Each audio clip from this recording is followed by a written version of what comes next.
Good morning, Quad Cities. We are taking a live look outside right now from our Bridgepoint camera. A lot of gloomy skies and a lot of widespread rain that we have been tracking through the past couple of hours. That will stay pretty consistent over the next couple of hours.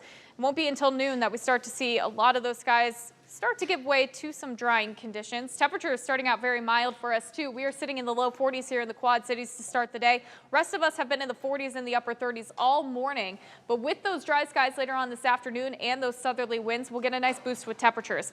Here's a look at that radar. So a lot of widespread rain continuing to push through. We have a couple more lines that we're going to track in as we head through the late morning hours. Again, it won't be until this afternoon that we start to see a little bit more of that dry time here.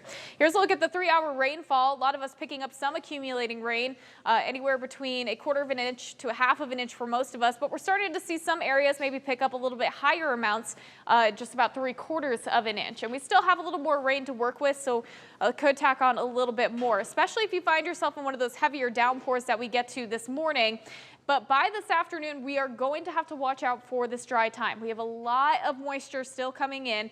This dry time could come into the mix with some sunshine, so that could also bring in some storm energy, as well as the very warm temperatures that we are seeing. Highs will be in the mid-50s. So by the time we get to the evening, we could see a couple of thunderstorms begin to blossom and tap into some of that energy. So far, not really going to be too strong, but could bring in some gusty winds, heavy downpours. Definitely a couple rumbles of thunder as well. We will dry out though heading into tonight. Keep the cloud cover around. Those lows will be in the mid-30s.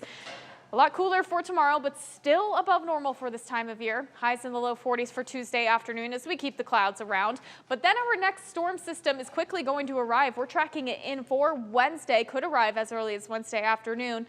But this system track is going to make or break our snow chances with this system. So right now we have scenario 1, which is making a track a little bit more to the south before pushing off to the north, and that will drag in a little more of that cold air. We can see I-80 into the north could be tracking in some accumulating snow.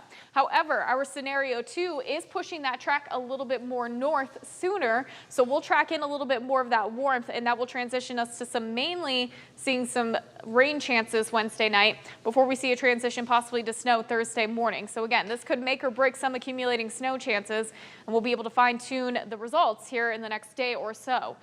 And after that midweek system, we are going to see those temperatures remain to be a little more winter-like for us. Highs are going to be in the mid-30s as we head into the upcoming weekend, and could even track in our next system as early as the end of the upcoming weekend.